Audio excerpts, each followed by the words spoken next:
वेदा श्री राघव दोघांनाही फोन लावण्यासाठी बाहेर आलेलीच असते. पण तिथेच खूप मोठा धमाका होतो. कारण राघव समोरून येतो. राघवला पाहिल्यानंतर वेदा खुश होते की चला राघव दादा आला. पण इतक्यातच श्री जेव्हा पिऊला घेऊन दारात हजर राहतो तेव्हा वेदाची पार बोबडीच वळते. तिच्या पायाखालची जमीनच हादरलेली असते. इतका मोठा धक्का बसलेला असतो. वेदा पूर्णपणे सुन्न पडते. श्री पिऊ दोघेही लग्नाच्या वेशात असतात. डोक्याला मुंडावळा बांधून गळ्यात हार घालून आलेले असतात. म्हणजे अर्थात त्यांनी लग्न केलं याचा अंदाजा वेदाला येतो आणि वेदाला काय बोलावं सुचत नाही.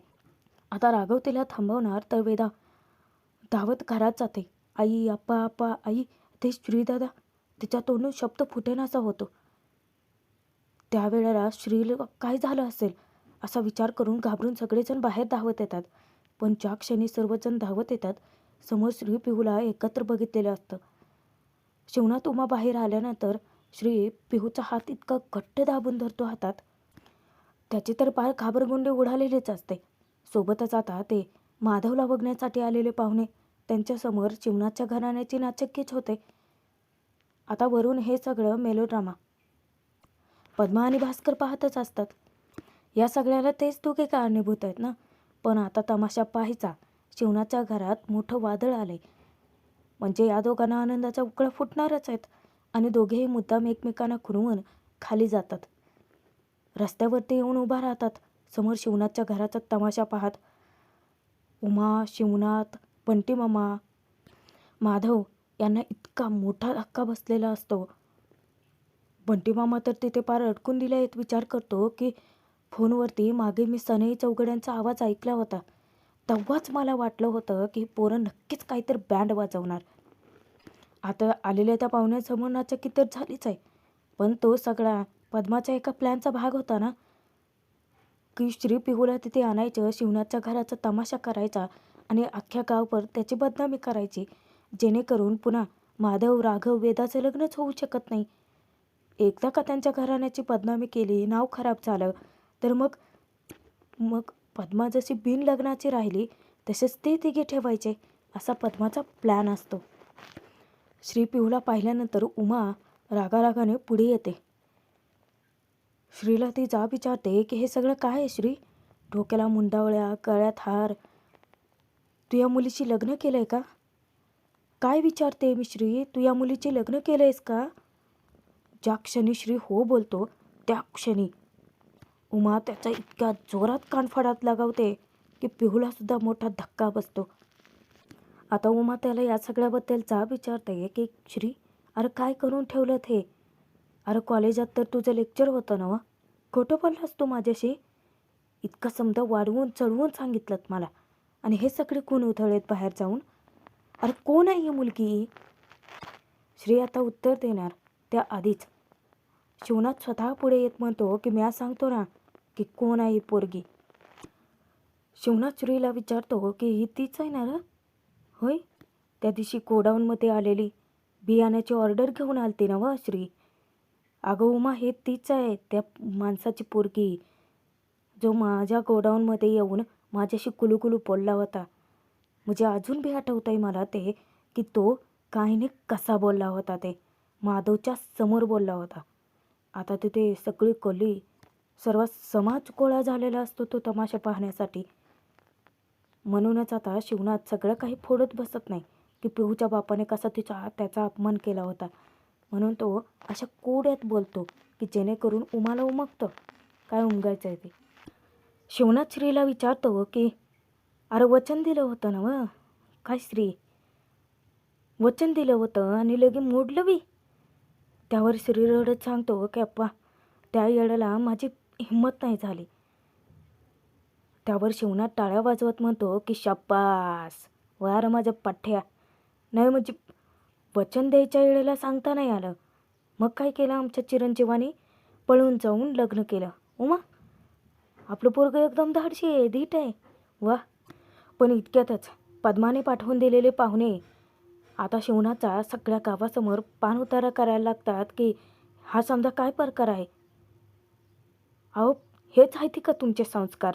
तुमच्याबद्दल इतके ऐकून होतो म्हणून लागली चोरी करायला आलो होतो. पण बरं झालं हे समजा नेमकं आमच्या डोळ्यादेखत तरी घडलं. आता बाकीच्यांना बी सांगू शकतो ना आम्ही की इथं सोयरी करताना जरा काहीतरी विचार करूनच करा म्हणून. डोळे झाकून आपली पोरगी देऊ नका, जशी मी द्यायला निघालो होतो. शिवनाथ भडकतो. श्रीला तो जाब विचारतो की काय म्हणतात ते पाहुणे श्री? वा, काय दिवस दाखवला तो आम्हाला. काय विचारतायत ते मला? हेच का तुमच्या घराण्याचे संस्कार? काय उत्तर द्यायचं मी आता? त्यावर ते पाहुणे तणतणत करत ते तो निघून जातात की बडा घर पोकळ वासा संस्कार म्हणे. आणि हे सगळं त्यांच्या गावाच्या माणसांच्या समोरच घडतं. शिवनाथच्या उमाच्या इतकं जिव्हारी लागलेलं असतं हे. शिवनाथ श्रीला विचारतो की आता खुश असतील ना? अरे स्वतःला लगीन करून, पण आता या मोठ्या भावाचं काय? त्याला कोण देणार आहे आता पोरगी? इतक्यातच पद्मा सुरूच होते की त्यांच्या जखमेवर मीठ चोळायला. मुद्दामच ते हाक मारते की अय शिवनाथ, अय इकडे इकडं. अरे अभिनंदन म्हणलं मी तुला, अभिनंदन बरं का. अरे पण कसली ही वरात? अरे बिनघोड्याची वरात. आणि तू स्वतः म्हणायचा नवच की सुना तूच घरला आणणार, त्या बी पारखून.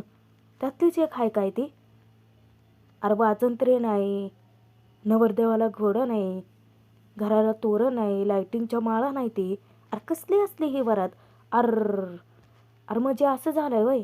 म्हणजे घास असा नाही तर असा उलट्या हाताने खाल्लाय होय? हां, म्हणजे पोरानं घराण्याची परंपरा राखली म्हणायची. काय शिवनाथ? अरे पोरानं बापाच्या पावलावर पाऊल टाकलं म्हणायचं. हेच की घराण्याचे तुमचे संस्कार. अय श्रीधर, अभिनंदन बरं का. अरे नाही म्हणजे बापाच्या पावलावर पाऊल ठेवला तो. पोरानं बापाचं नाव काढलं. पद्मा शिवनाथला इतकं चिडवते. उमा पद्माला गप्प बसायला सांगते खरं, पण पद्मा उलट तिलाच गप्प बसवते की थांब गे जरा. आई इकडे बघ की. अगं तुझ्या नातवानं नाचून आणली आहे तुझ्यासाठी. अगं बघ, पंचायती घेऊन ववाळतेस नी. अगं त्या पोरीला एखादा दागिना बिगिना दे की, सुनमुख बघायचं म्हणून. आग बांगड्या दे की हातातल्या बांगड्या. आणि पद्मा मुद्दाम नाटक करत विचार करते की अर पिवळी पट्टी कसली आहे तिच्या हातात? अरे पिवळी पट्टी, ए भास्कर, अरे ही पिवळी पट्टी तर सामूहिक विवाह सोहळ्याची आहे ना व? अरे तिथंच तर होतं ना व हे समज. अरे म्हणजे पठ्ठ्यानं सामूहिक विवाह सोहळ्यातच आपल्या लग्नाचं बार उडवून दिलं म्हणायचं. शिवनाच्या काळजाचा ठोकाच चुकतो की. अरे वा वा वा वा वा. नाही म्हणजे सामूहिक विवाह सोहळ्यात लगीन करून पठ्ठ्यानं आपल्या बापाचा खर्च बी वाचवला. अरे ते जाऊ दे. अरे पण एवढं समजा करून आपल्या आईबापाचा आशीर्वाद बी मिळवला. अरे शिवनाथ, आशीर्वाद देताना तुझ्या बी ध्यानात नाही आलं होय की हे तुझंच पोरगं आहे म्हणून? शिवनाथला आता कुठे लक्षात येतं की आशीर्वाद देते वेळी जे चेहरा झाकलेले दोघं जण होते ते हे दोघे होते. तर आत्ता त्याच्या डोक्यात ट्यूब पेटते. अर्र म्हणजे शिवनाथ तुझ्या ध्यानातच आलं नाही होय की हो तुझाच पोरगा होता ना? व अरे म्हणजे भास्कर, अरे हे तर असं झालं की इथं पोरानंच बापाला मूर्खात काढले. आणि पद्मा फिदी इतके हसत सुटते. शिवनाथचा पान उतारा करणं तिचं बंदच होत नसतं. शेवटी समोरून राघव चिडतो की समोरची मावशे, ह्यो सोहळा तूच आयोजित केला नव्हता होता ना व? या समध्यात तू मुद्दाम श्रीला अडकवून टाकलं. आप्पा, तुम्ही या बाईच्या बोलण्यावर विश्वास ठेवू नका. हे समजा हिनं घडवून आणलंय बघा. राघव पोट तिडकीने सांगतो, पण दुसऱ्याच सेकंदाला शिवनाथ राघवच्या थोबाडीत सणकण लगावतो. आता ते झाल्यानंतर समोरून रुद्र, भास्कर, पद्मा तिघेही फिदी हसत सुटतात. तमाशा बघून आनंद लुटत असतात ना. पण इकडे शिवनाथच्या घरातल्यांच्या पायाखालची जमीनच हादरते. शिवनाथ विचारतो की अरे जाळ तिनं काढला म्हणून आगीत उडी तू कशा पायी घ्यायचीस? ह्यो खोटं बोलला, ह्यो पिरमात पडला. अरे बापाला वचन दिलं होतं ना व तोंड वर करून की पिरमात पडून लगीन करणार नाही म्हणून. वचन मोडलंस तू. बापाच्या नाकावर टिचून तू ह्या पोरीला घरात घेऊन आलास. वा. राघव जीवाच्या आकांताने वरडून सांगत असतो की आप्पा, या बाईच्या बोलण्याकडे विश्वास नका हो ठेवू. अहो हे समजा हिनं मुद्दाम घडवून आणले. हवं त्यावर शिवनाथही आता त्याचंही बोलणं साहजिक आहे हो. प्रेक्षकांना तुम्ही दोन्हीही बाजू बघा. शिवनाथ तिथे राघवलचेच कान पिळतो की अरे तिचं जाऊ दे र, तिचं काही वाटत नाही र मला. ती तर सतत एकच विचार करून असते की समोरच्या शिवनाथच्या घराचं कायम वाटोळं होऊ देत. तिचा फरकच नाही र पडत मला.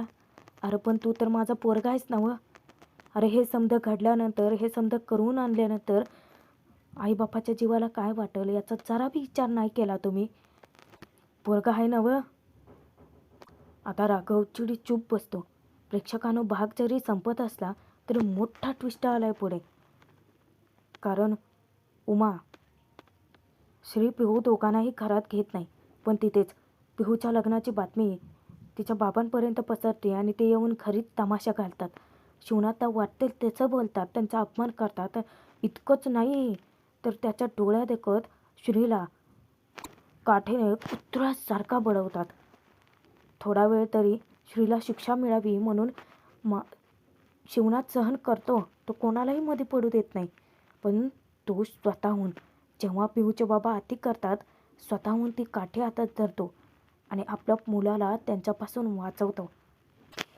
पण मग आता राघव श्री दोघांनाही घरात घेतील का पाहणं तितकंच मनोरंजक ठरणार आहे प्रेक्षकांनी.